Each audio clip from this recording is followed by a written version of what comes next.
Welcome to the Mental Advantage Podcast. Whether you're an athlete trying to perform at your best when it counts the most, a coach or business leader trying to get more out of your team, or someone looking for more personal growth, this is the place for you. This podcast is your map to guide you to the right mindset, systems, and strategies you need to become the best version of yourself. And now, here's John Cullen and Brandon Allen.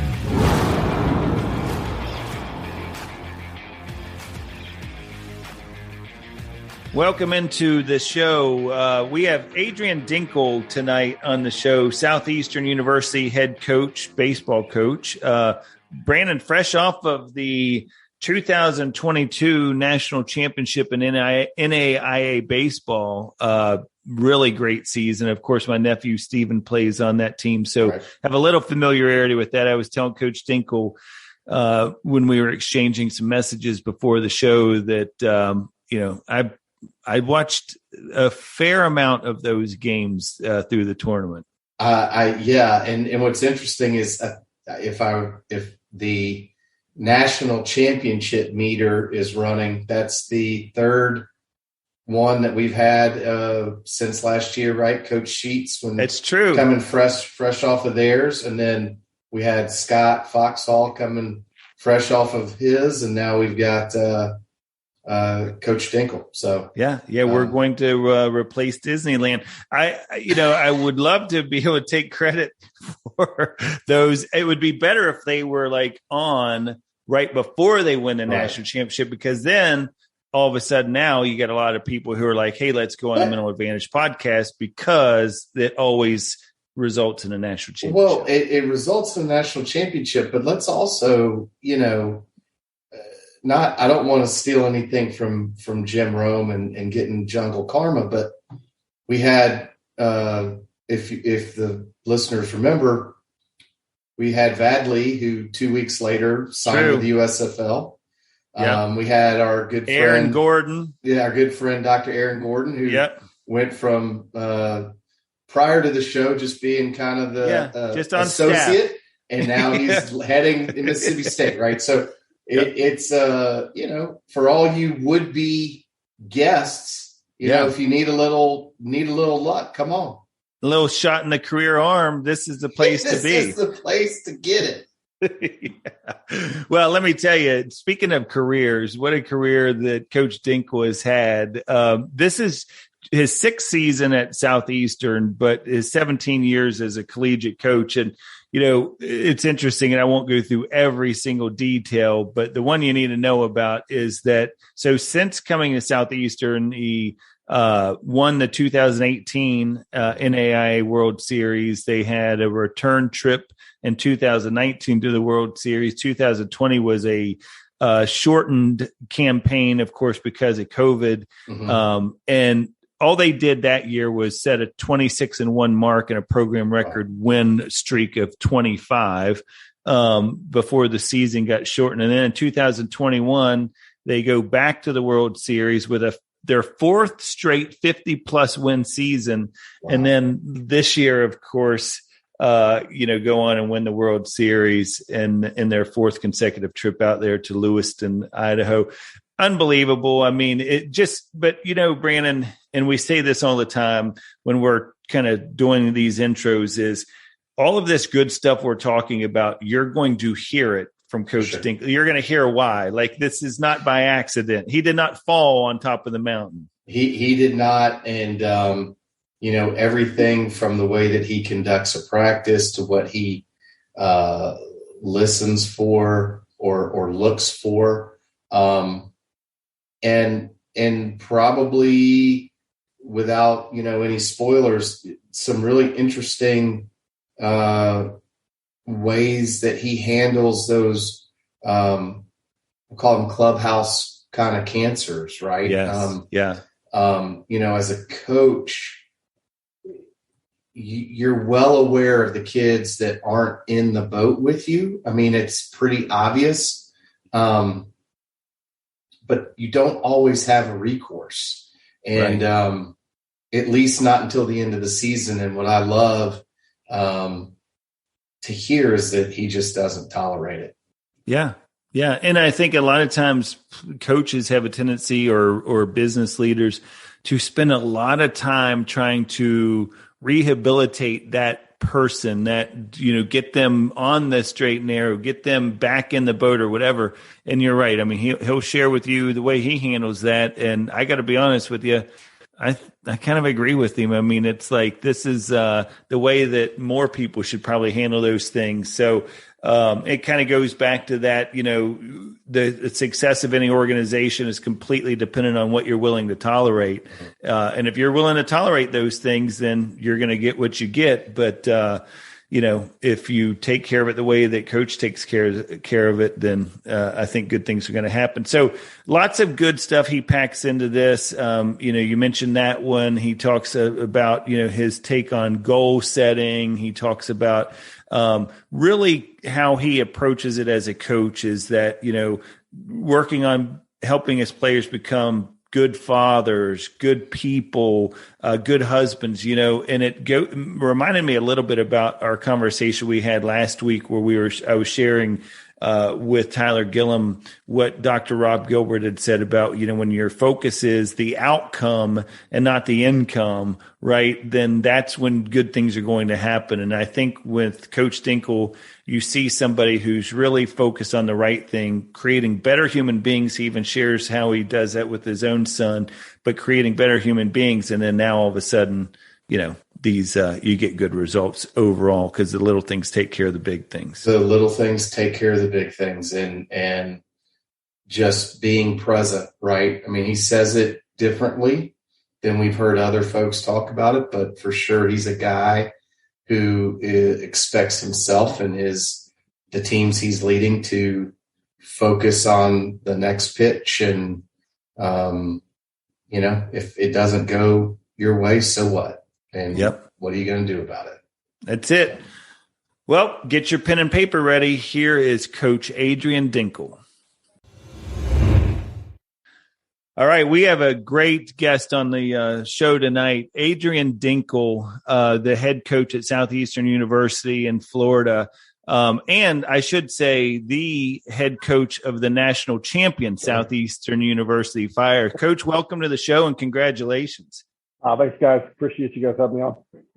I was telling Brandon, we were joking before the show tonight that it's probably this is, no coincidence that the second year in a row that we have had the head coach of the national champion NAIA national champs on the show, because Jeremy Sheetinger came on the show last year, right about this time, right after the tournament. So I was telling Brandon that maybe we can start a thing instead of going to Disneyland, that the NAIA coach just comes to the Mental Advantage podcast. There's no doubt. Might as well. Get locked in on it. Hey, listen, if you can survive a week out in Idaho, you can handle an hour with us, right? That's right. No question.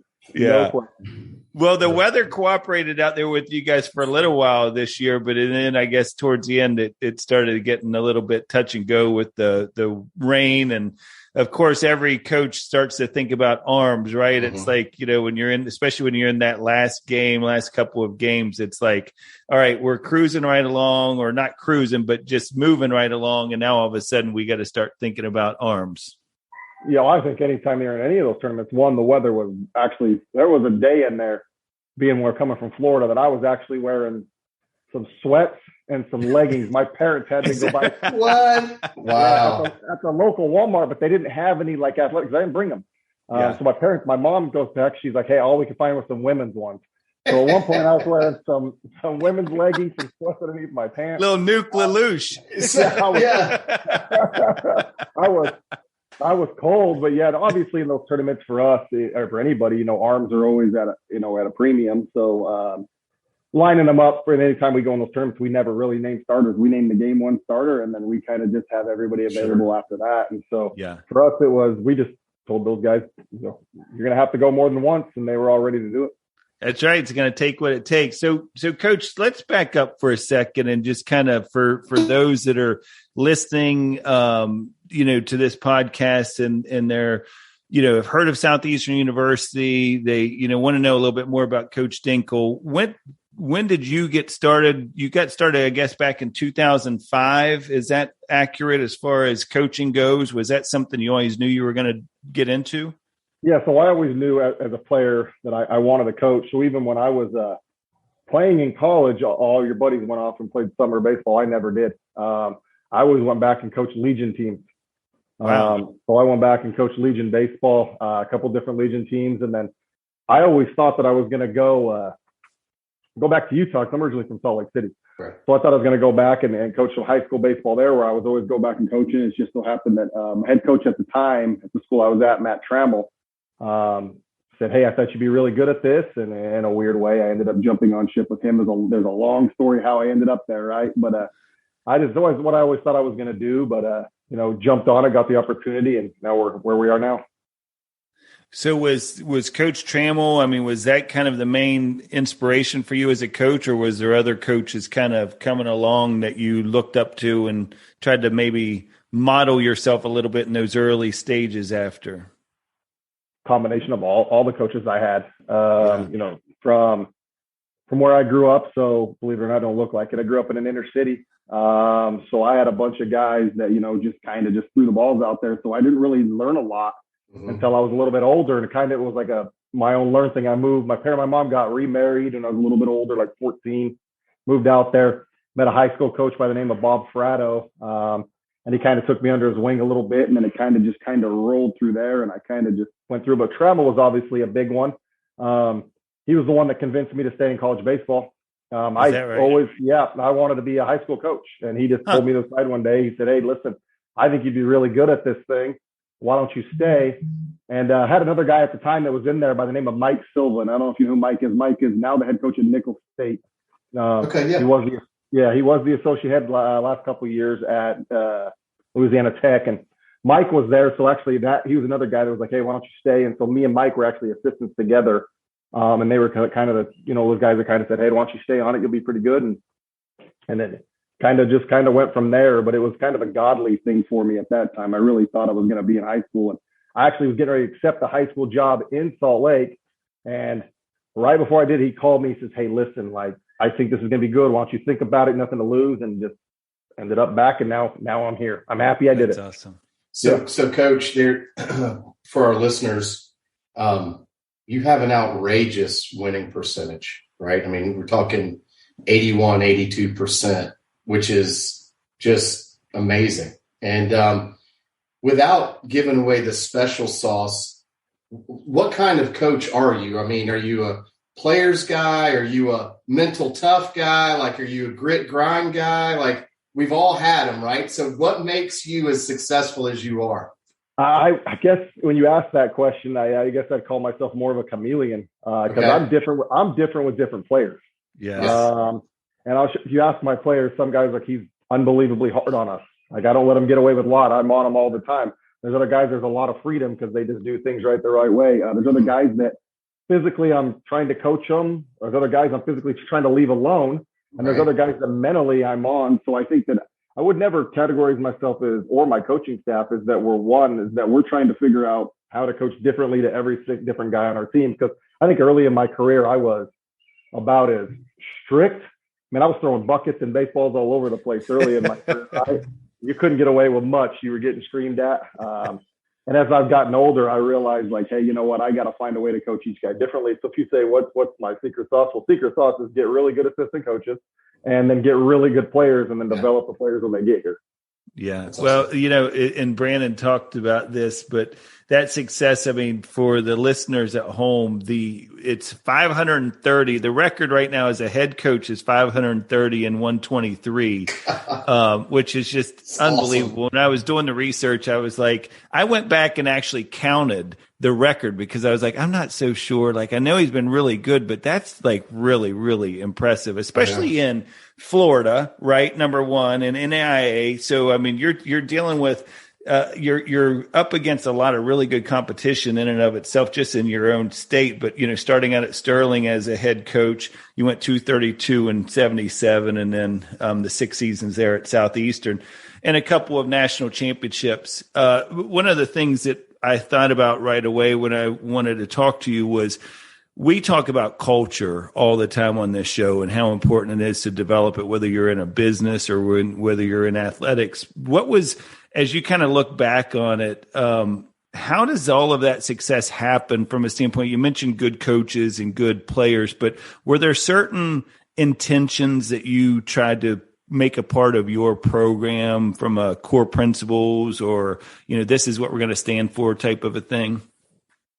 I'll spin back to the very beginning of what you first said. I think the rest of the record was 500 and something. And once I actually don't know the record. I just know that I have 130 something losses and the team has 100 something wins. So That's right. I'll wear Fair a enough. lot. But no, a core principle is, and it's something I took over when I first took over at Sterling was, and it's not the cliche of we're going to create good fathers, husbands, because obviously that's our job at the end of the day.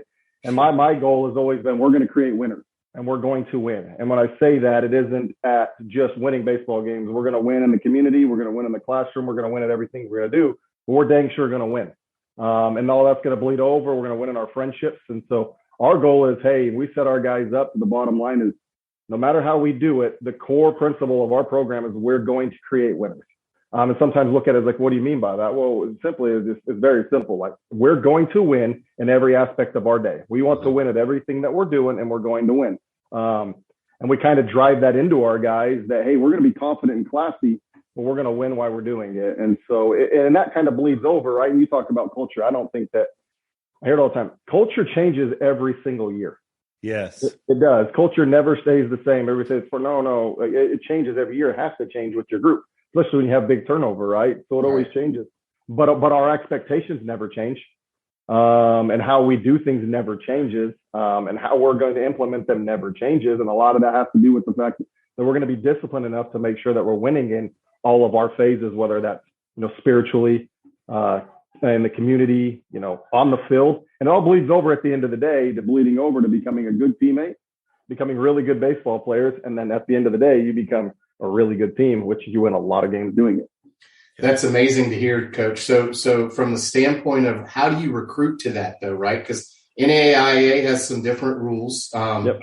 And to your point, we've talked to other coaches and sports psychologists and stuff that talk about setting this culture. But to your point, and I think it's very valid, is every team is different. You can have the same players, and life happens in the off season that can completely pivot a kid one way or the other. But when you're recruiting somebody, are there intangibles that you're kind of looking for there? Because look, we all want the guys that can throw and run and hit, right? I mean, that's everybody's looking for them. But is there something that you really like to hear from either a coach, a summer league coach, a high school coach, or something like that you go, okay, this may be a good fit for us?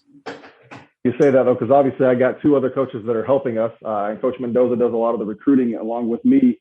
So you hear it all the time. He'll actually say it's a Dinkle style of guy. So my style of guy is a little bit more hard-nosed, okay, kind of scrappy grinder, kind of just doesn't really get up. That's my style of guy. Then obviously you're going to get some freedom to our recruiting coordinator a little bit. He's going to take a little bit more athletic guys that we got to turn into than my style of guy, right? Right. And so what you're looking for is what I'm looking for. Simply, believe it or not, is if I listen to the way they talk. Every recruit that comes to the door, I listen to the way they talk and how they speak about it. And if championships are the first thing that kind of come out of their mouth, along with being a good teammate, I'm immediately sold. I'll take less talent when that's it. We'll run across some kids, and the first thing they bring up is I want to get drafted. I'm kind of turned off. Now, we get a lot of kids that come here because they want to get drafted, sure, right? That's what they do. They want to get drafted. We understand that. But along that lines, you need to understand that, hey, I want to be the best teammate I could possibly be, and I really want to scrap.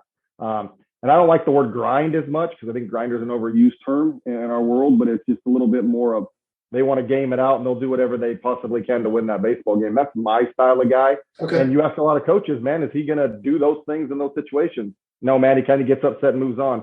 So we kind of try to find those guys. Do we always find them? No. But we're going to find the kids that want to find that mold, fit that mold, and we just kind of beat it into them all year.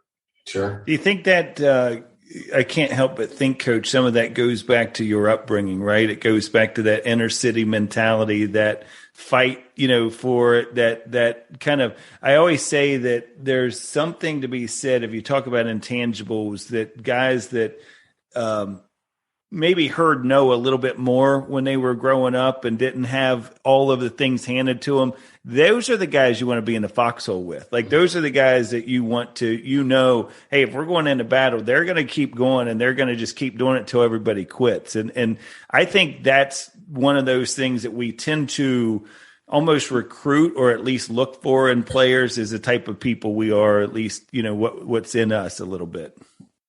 You're looking for anybody. It's kind of that so what mentality. And this group this year did a really good job of kind of jumping into so what, right? And my biggest thing, players will say that when they make excuses about, all right, this is what happened, it drives me nuts. I'm like, I don't want to hear it. Let's go find a way to get it done. It's a bad call. I don't care. Right. And those guys, I wear them out. And then they'll have the excuse. I'm like, I don't really care. Like, it's my biggest pet peeve as a coach. I'm like, it's so what? There's nothing you can do. Move on. Let's go. And obviously you get the guys that understand that. And you get the guys that don't, but it's upbringing, sure. Obviously we didn't grow up with much, but that's really not an excuse. The bottom line is you got to find the players that can do that. And some years you get great groups that can do it, and some years you don't. So it's not like we have a super recipe. Some guys, I'm over there beating my head against the wall at night, figuring out how I can get that guy on board. But he can really play. And you just got to kind of do it. And hopefully over time he falls into place. Yeah, I love that. One of the things I use with my business team, and I used to use as a coach a lot, but now in the corporate world, is so what, now what? It's actually our slogan for this year of 2022 is the so what, that just happened. Now what are you going to do about it? Right. Because it's all about that response. And it really is so key. Let me ask you this instead of me offering my opinion on this.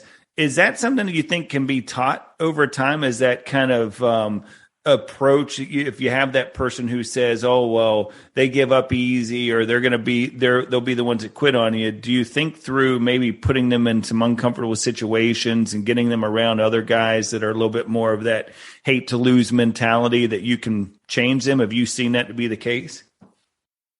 It happens every single year. We get guys that come in here that are excuse makers, afraid to fail, a lot of false confidence.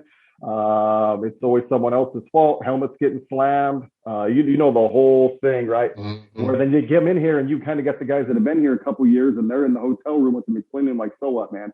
Like, what are you doing? It's time to win. Let's move on. Why are you throwing your stuff, right? And all of a sudden you see one or two of them kind of flipping, and then their teammates see that one or two flip. They start to have some success, and then they flip with them. But yeah, I think it's a constant thing, and I remind my staff of this every time we leave the office. I say, hey, when we go out to the field, we got to remind ourselves and assume the players know nothing. Every time that we come out and every time we have that conversation, it's the same thing, that assume they know nothing and assume that they're always going to have an excuse that we're not going to let it happen. And our staff does a really good job. As soon as there's an excuse on it, we're kind of like, dude, what good does that do you? And if you just keep hearing it over and over and over again, guys jump on board. Does it happen for all 30 guys in the program? No. But if it happens to enough of them, it creates a snowball effect, and you're good. We had enough this year that kind of got on board. We had a lot of guys that were really mentally weak when they got here in the fall, but by the end, it was a completely different human being that you started to realize, oh, all right, we're starting to change. And then their numbers started to change with their mental part. So I know that in doing some research that you started out, as you mentioned, a lot of guys that were new to the program. I mean, that was one of the things in an early interview in the preseason. Somebody asked you, what do you think about the team? And you just kept saying, we're new. Everyone's new. And so that's a really great point you just bring up there is it doesn't take, it's momentum. Brandon and I talk about momentum a lot on this show, is if you get two or three guys and you start into that compound effect where they start to affect change on just one person, next person. But it sounded like you had some dudes there maybe in the beginning that, even though you brought in a lot of new players, you had that core that kind of knew that Dinkle way and wanted to, and were going to help you kind of, sell for you when you're not there, so to speak. I think anytime you have new, obviously there's a little bit of doubt in any coaching staff that, hey, can all these guys get on the Southeastern way? Can they get on this plane with the rest of us? But we did have some players like Abdel Guadalupe has been with us for 3 years, and he was a big part of it, right? You had some Sam Faces for 3 years, a lot of those COVID guys that were back that kind of drove it into them. But I think we got to be realistic and understand that we're still dealing with 22-year-old men. The bottom line is that's what we're dealing with. And it takes more than just on the field. I mean, there's a lot of conversations that I have to have in the dugout where I'm simply just not coaching at that moment and practice is going on, but I've got, player A in the dugout and we're talking about everything else that needs to get him on board, and then in the office, and then text messages, and you're writing the messages all the time to get them on board. But the new, it takes a lot with, hey, that takes a lot of work of individual work, right? It's going to ultimately fall into the hole. But yeah, the new part is always scary. But I always spin it back to the return part can also be scary because there's also guys that struggled with getting on it the year before, and you hope they make that change, because if they don't, then one guy's been here for 3 years and he ain't got on board. Why should I? Right. Yeah. We talk about how, the best teams are always coach directed but player led. And it sounds like you had some of those like COVID guys that are coming back, have a little more experience, because you can't be everything to everybody all the time. Right. And so a huge credit to your staff and to the leadership on the team. So one of the questions I had in reading all this, and clearly you know how to deal with this because of your record, but so now what? So instead of so what, so now what? You win it all, you have some success, and at times it's difficult for teams to follow up that success. How do you ensure mentally that everybody kind of stays on board and the success doesn't become kind of a false road? It is. I think that we all wrestle with that, me in general, right? So it's after we won the second one, it was more relief than it was excitement after we won it. And so it becomes mentally like, hey, mentally is like, well, what can I get better at, right? And so that's going to bleed over to our guys. Like, what can I get better at? Mine is like, all right, let's focus on, can I get better in our community? Can I get better elsewhere? Because the players are still going to be there. You're going to find the players. But as far as you talk about the winning mentality of it is, I'll say one thing that I think that, going through with our coaching staff team is when I tell you I don't care about anything but the game in front of us, I know that I literally don't care. I'm only worried about that one. And I think next year we aren't going to speak about last year. I never have. I never will. It was something I learned from a high school coach that I don't talk about other teams unless it's scouting report day. I'm like, the guys are out there outworking you. No, I don't care what they're doing. I'm worried about what we're doing, and that's it. And I'm not worried about what this team just did last year, because there's going to be so many new guys. They ain't won a championship. So it's just, we got to go do our thing. And it's just kind of a start over every single year. I've never been that way. Even if I return everybody, it is, we're going to start it over. We're going to do everything that we did last year that was successful, that I went back through, and then we're going to kind of add to it and build on it. And it's just kind of that's all we do. We don't even talk about it. We'll celebrate those guys, but there ain't going to be we'll never talk about repeat, because it's really hard to do, but it's not fair because those guys haven't won one. But if you say, well, what are we doing? I think that's something that we can sit here and lie as coaches and say, no, we wrestle with that all the time, right? I'm still growing throughout the summer. I've made a bunch of phone calls like, hey, what can I get better at? And it's just it's a daily grind of how can I get better, and hopefully that bleeds over to our players. Because we did lose 4 games. Told our guys, we did lose 4 games. You can get better.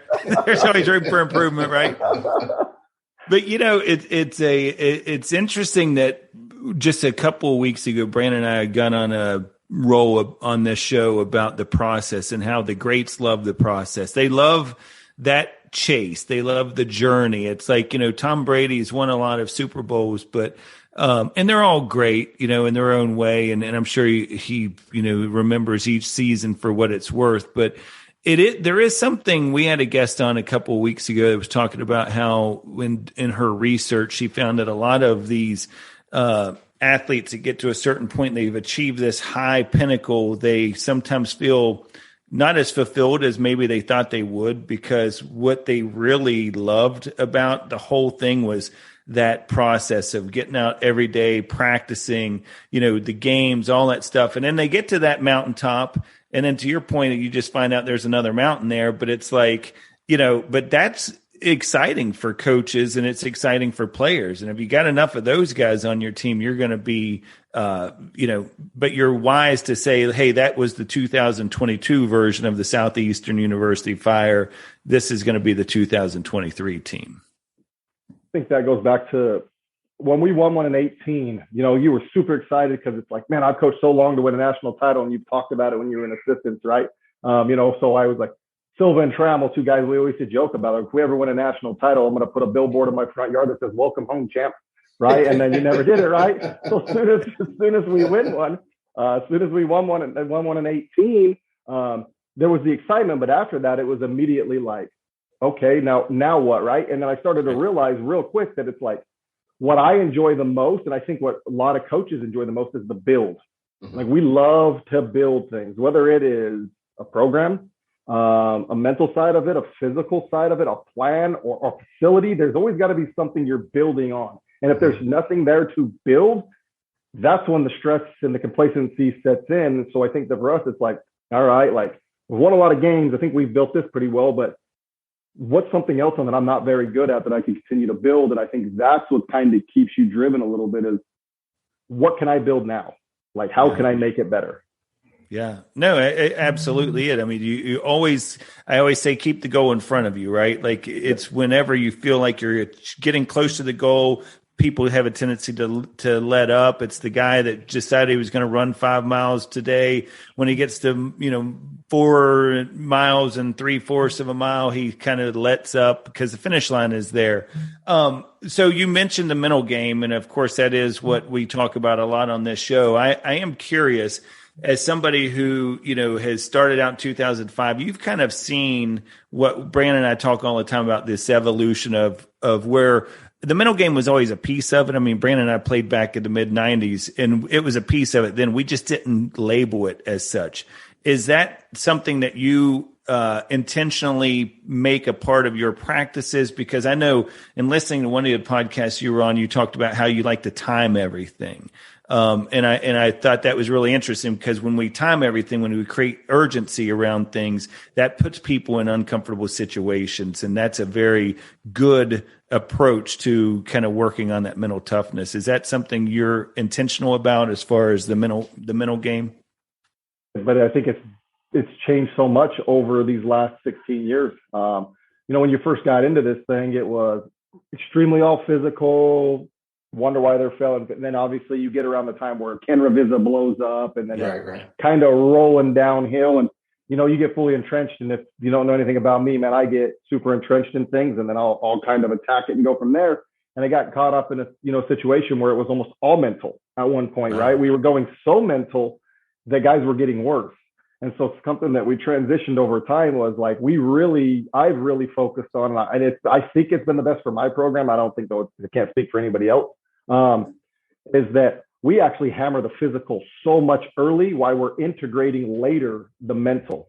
Because the other way, when I actually was integrating the mental first, I had dudes that weren't seeing any success on the physical, and they were mentally falling apart, right? And they were like, you got to get them mentally locked in. Well, I actually found in the way I do it, is we are literally putting them in every drill. If you tell your nephew that plays for us, when we hit BP, there is no free swing BP at our place. It is all constraints driven, body patterns, movements. There's a bunch of different reasons why you have to do it. There is zones that you got to be locked into. There's bad swings you get out of the cage. So we're physically and we're taking the mental at the same exact time. There's a lot of clocks involved because it's taking a lot of mental that, hey, I need to find a way to breathe during this last 15 seconds or I'm going to fail. I got these 27 seconds in this drill or I'm going to fail. But we're literally taking the mental and the physical and we're kind of integrating them. And then we have to figure out who in the world do I need to slow it down with and pull to the side, and then who I need to speed it up with and go to the physical, right? And I feel like that's it. So we blatantly in our practice plan do everything to basically challenge you. We don't spend there's not a lot of time sitting around in our practices. There never will be. We move really fast, but a lot of that is because we're going to challenge you mentally. And if you aren't mentally locked in, you're going to struggle that day of practice. And you're going to go home and I'm just going to say, head to the house real quick. You ain't ready. And you come back the next day and I don't get mad. We show back up and we move on. Yeah, that's really cool. As far as the guys that you have a tendency to speed it up on, is that somebody who kind of walk us through that. Is that somebody who maybe is having some success and is already starting to kind of feel pretty good about themselves in the sense of like maybe too good about themselves, right? Like you're wanting to put a little bit additional pressure on, or how does that work usually in deciding like who you're wanting to speed it up on? Guys that you feel like are getting really comfortable, we're going to find a way to make you uncomfortable with a lot of different things that we do. We're going to find the guys that aren't comfortable, we're going to kind of slow it down and make you a little bit more comfortable. But those guys that are, hey, man, they're starting to feel really good now. Now the fine line there is sometimes I got to just let you be comfortable. And that might ride, right? I've had players before where I'm like, man, I really need to test him. But then I'm like, why don't we just let him be comfortable? He is going off. Let him go hit his 430 with his 20 jacks and shut my mouth, right? And that's just it. Tell him he's really good today. Because some guys they need constant reinsurance that are still really good. You're like, man, you're really good. I'm happy you're on our team. And that might be I might say 7 words to that kid that day. And it's like, man, I'm thankful for you today. And I'm happy you're on our side. And I let them do their thing, give them a hug and get them out there. Right. Other guys, it's a little bit more, but it's just picking and choosing who it needs to be. But there's some guys you're like, all right, I need to figure out a way to kind of hammer him in his bullpen. I need to find a way to hammer him in his BP session. I need to find a way to hammer him in his defensive sets to make him better. And you just kind of sit in the office and we hammer it out, and we'll split our BP guys. Our BP is not straight up one for all. It is, you'll have 4 different groups and there'll be 4 different styles of BP, and they are split up in their groups. And it's, hey, you need to work on this today. And they're mad at me the entire day. They're mad at Coach Dahl the entire day because they got the machine going up at 100 mile an hour and they've got angles coming at them. And the only words we're giving them all day is figure it out. Right. And they're pissed, and they're just out there. And we're like, hey, you ain't going to play this week unless you figure it out.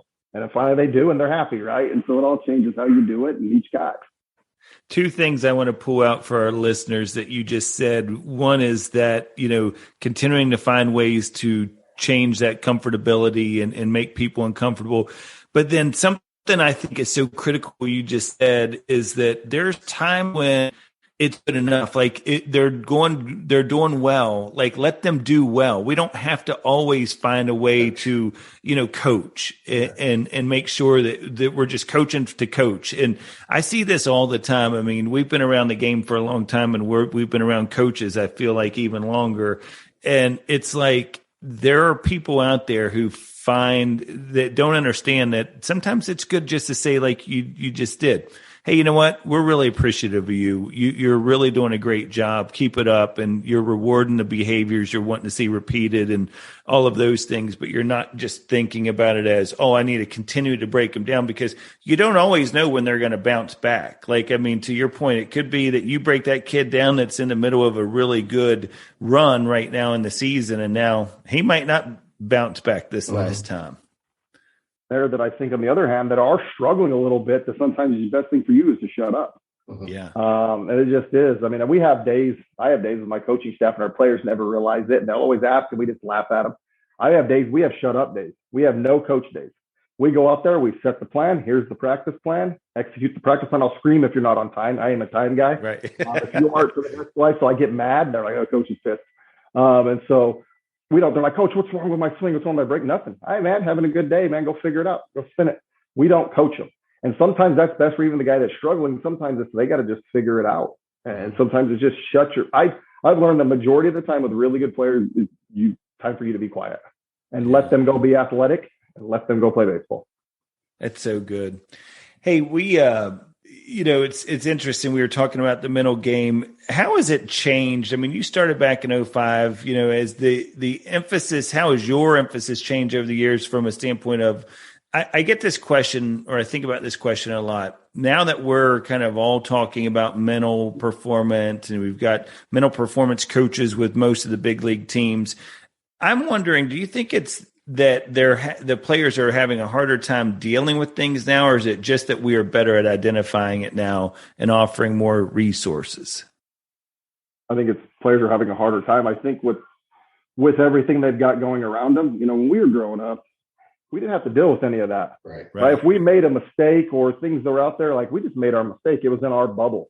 Now, if they make a mistake, man, they got to answer to aunt, uncle, and everybody that's checked the box for before the game's over with. Right. Yeah. And so their brains are just a little bit like, man, I've said it forever. I think these kids nowadays they're afraid to fail. And they're not afraid to fail because of like themselves. They're afraid to fail to let everybody down around them. And so I think that's identified more. I think that we have done obviously a really good job as a baseball community and as a sports community of identifying how can we fix those problems. But I think a lot more is due to the fact that these kids are literally worried about what everybody else thinks. If you pulled a kid in the office and you said, hey, man, what are you worried about? I'll bet you 95% of the time they're afraid to let mom and dad down. They're afraid to let aunt and uncle down. They're afraid to let somebody else down besides themselves. And you're like, no, they don't really care. They don't get that. Right. And they don't count, right? And as a coach, it's difficult to tell an athlete that the people that are there watching you, they really don't get to have a say in your success on the field, right? So along those lines, I have a 14-year-old son that I coach. It's a very interesting time for me as a coach. This is my 45th year in baseball. And so like I coached at the high school level for a long time. The kids today seem so anxious. And it's interesting to hear you at a college level say it too, Coach. It's the one thing that we harped on the entire year is go out and play fearless. Like I never ever I haven't pulled a single kid for a physical error. I don't think ever, because those are going to happen. And yet you reassure them, and they still struggle with the thought of failure. And parents get involved, right? And John, I think, thinks I pick on parents sometimes, but kids maybe don't want to have a lesson every night of the week, right? They want to be kids at some point. And I think it's difficult, but do you at Southeastern, do you have to deal with, which is crazy to say in college, but do you have to deal with parents getting involved and kind of sharing their opinion? It's not even just the parents more than it honestly is their private hitting coach, right? Or their advisor. And sometimes you just got to be brilliant. Like, I don't care what your advisor says. Like, right. He's not the one here making decisions, right? And you talk about it, you got 40. I got a 10-year-old son. He plays travel baseball. We're going to be up Pigeon Forge next week, and I get to go hear parents yell at their kids all day long, right? Right. And he's the same way. He watches our practice all the time, but heck, he needs constant reinsurance. He's my kid. I'm like, man, why does my kid always need constant reinsurance? And so I'm going, if my kid needs it, I can't imagine what these other kids need all the time. But yeah, you deal with parents, and it's amazing how many of these parents, and hey, maybe they do know more than me. I don't know. I'm not going to claim I know much, but there's a lot of them that question. You get emails, you get phone calls. You're like, what are we doing? Right? They don't ever come directly to me, because my general rule in our first meeting is, hey, your parents can call my cell phone anytime they want. I'll answer it. I'll pick it up for your well-being. But the minute they talk about playing time, I'm cutting you. Right. Yeah. Like, and so I don't ever get it that way, because my rule is I will cut, like, if it's playing time, I will just cut you and we'll just move on. But yeah, and then you wonder why these kids are the way they are. Heck, I'm telling them, deal with my 10-year-old, man. Can you imagine what these other kids that are worse? And I don't. All I do is ask him when he gets in the car, man, did you have fun?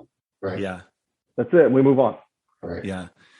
Coach, you mentioned social media and some of the different platforms and how that can be a negative thing from a standpoint of, when things are going bad. It can also be a negative thing when things are going good. One of the things that I thought about with your team this year and why I was so impressed with not just the work you did and the coaches, but the players was what I call the noise, right? Keeping the noise out, because when you have the run that you all had where it looked like literally, I followed it, of course, because I have a nephew that plays on that team, that you literally, I was thinking like, are they going to lose? Like is this ever going to happen or whatever? But you can start to get all of a sudden now you're starting to pay attention to what people are saying, and they're starting to project, oh, this is the best team in AIA history. This is the greatest Southeastern team. Like all of these things that can also have a negative impact. So what do you all do? How do you keep that noise out with your players? I'll be honest with you. We simply just do not. I have that question all the time. we literally just don't talk about it. Like guys get player of the week awards, player of the month awards. We do not talk about it. And sometimes you're like, man, why doesn't coach like congratulate in front of the whole team? We don't. It's simply as it. I'll walk up and I'll tell you personally, hey man, heck of a month. Great job. Keep doing what you're doing. Because I know once we start talking about it, it gets shared and all of a sudden they start focusing on all the wrong things. And sometimes I'm like, man, am I doing the wrong thing by not celebrating them more? Yeah, sometimes you question yourself. Should I celebrate them more? But then you realize, well, if I'm celebrating it so much, they're going to get locked into the stuff they shouldn't get to. And they're going to, no matter how you spin it, they're going to take on the way you act as a coach and a coaching staff. Yeah. They'll ask me all the time. Like, I'll be honest with you. There's times after they'll be like, coach, like, what's our record? I don't know our record. And they'll be like, he really doesn't know. And so then you'll start asking our guys and they're like, yo, coach, who do we play next? And that's when you know you got guys that are watching. Right. They don't know the next weekend. So like, true.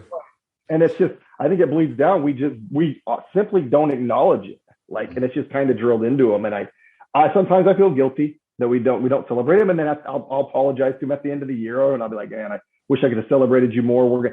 We'll buy, if they break home run records, we'll buy them plaques. We'll get it to them. They have no idea it's coming.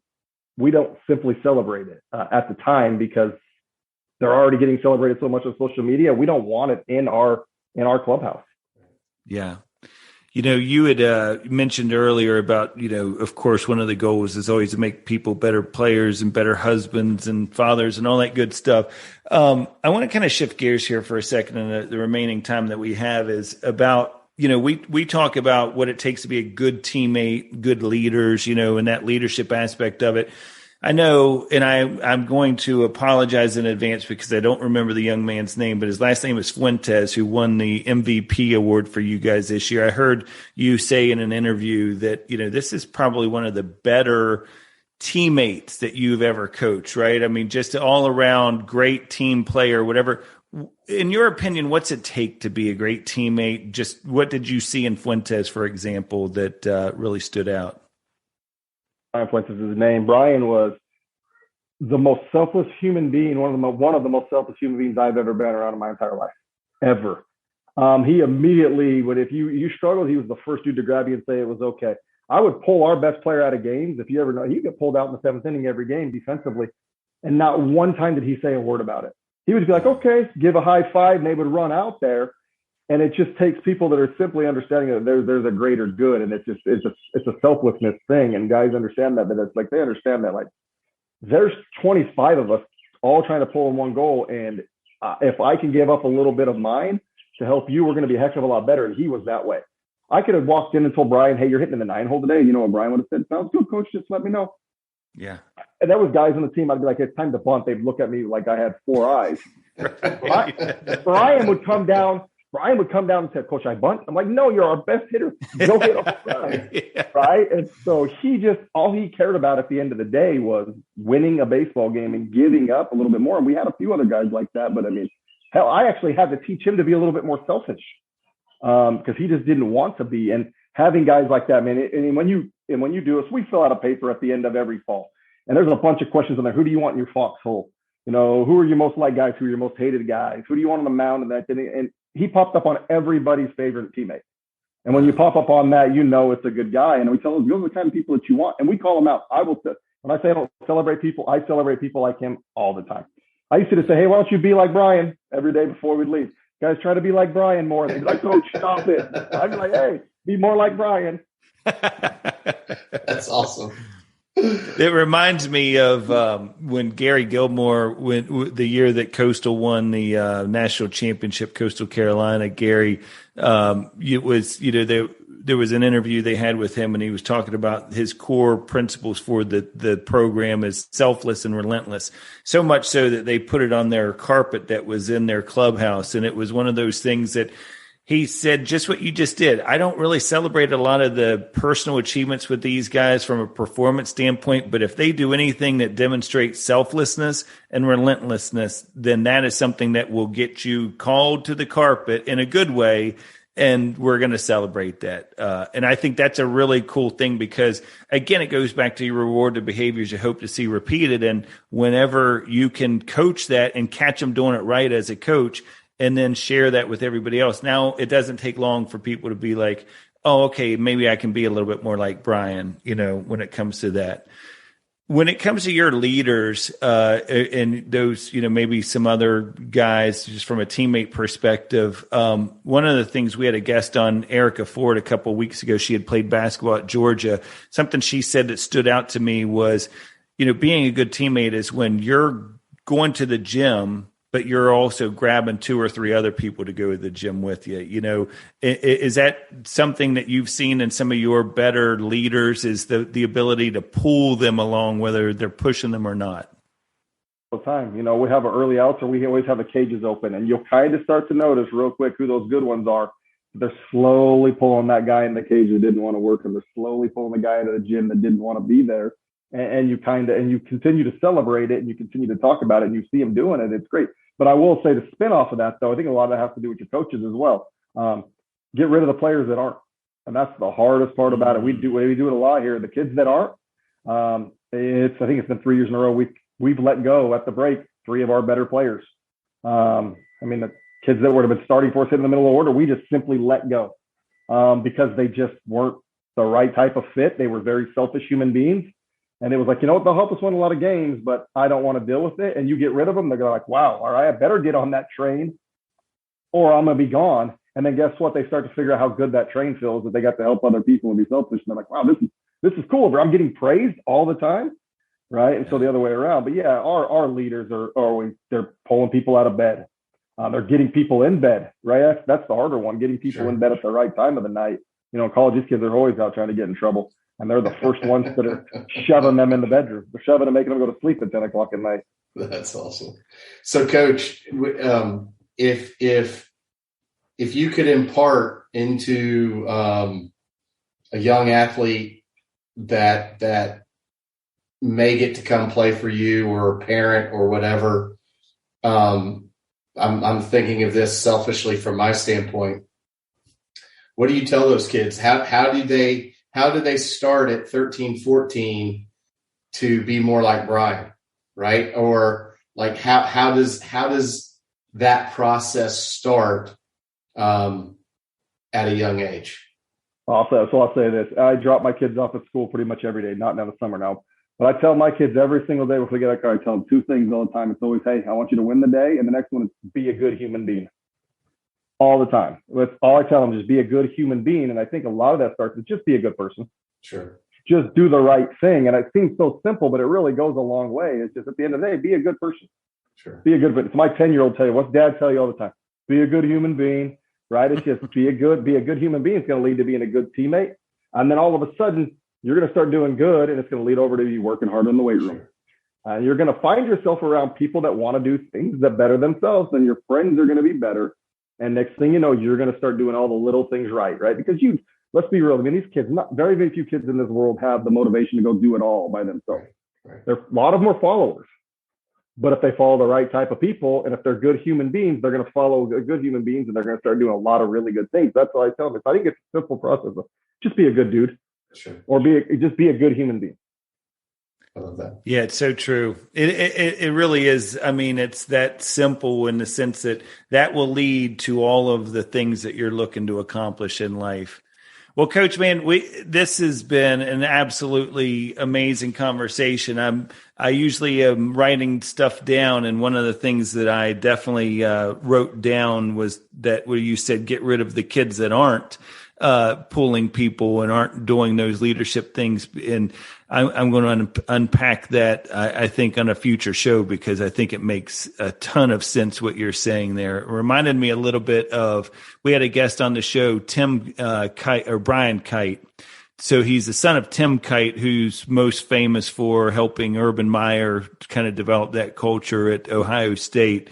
And he has a very big following as it relates to the social media aspect. And when we had Brian on the show, we were talking about goal setting, and we were saying, like, if somebody's wanting to get better from a fitness and exercise perspective, and diet and all that other stuff. And he said instead of listing out all the things you're going to start doing, he starts with the don'ts. He just gets rid of the, I'm not going to eat after 9 o'clock. I'm not going to all those things. And you just made me think about that. And I had never really thought about it quite that way as a leader, is instead of always just thinking about like, where can I identify all these people who are doing it? Sometimes it's easier just to identify the ones who aren't doing it faster. And so that's a really, really good thing that you just mentioned. Guys, I'll say another one. I don't set goals. Never have. Goals are limitations to me. They always have been. Because if I set a goal and I hit the goal, I'm like, well, what's next? Yeah. No, that's the next. I tell our guys, there is no goal. It's an expectation.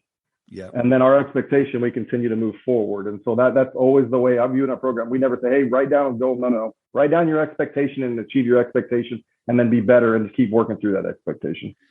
Yeah, I kind of take that another step and tell them, make behavior goals, right? Like, what are the things you want to consistently do that's going to give you the best chance for success? It's not always the achievement, because to your point, you will get very results focused when it comes to that.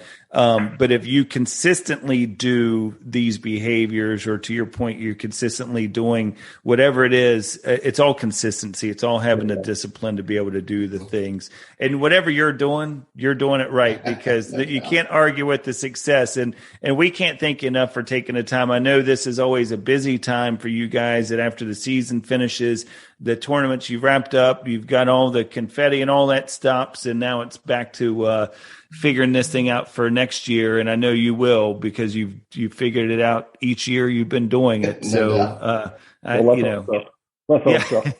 right. Well, we wish you the best of luck. We'll be pulling for you guys, and hope everything goes well. Stay safe in the off season, and good luck to you next year. John, Brandon, I appreciate you guys. Thanks for having me on. Hey, absolutely. Take care, Coach. Good luck. Thank you. Bye. Want to provide feedback or stay up to date with the show? Visit our Instagram page at Mental Advantage Podcast, or you can send us an email at podcast@mentaladvantage.net. To have John Cullen work with you or your team, please write to him at john.cullen@mentaladvantage.net. Thanks for listening to today's episode.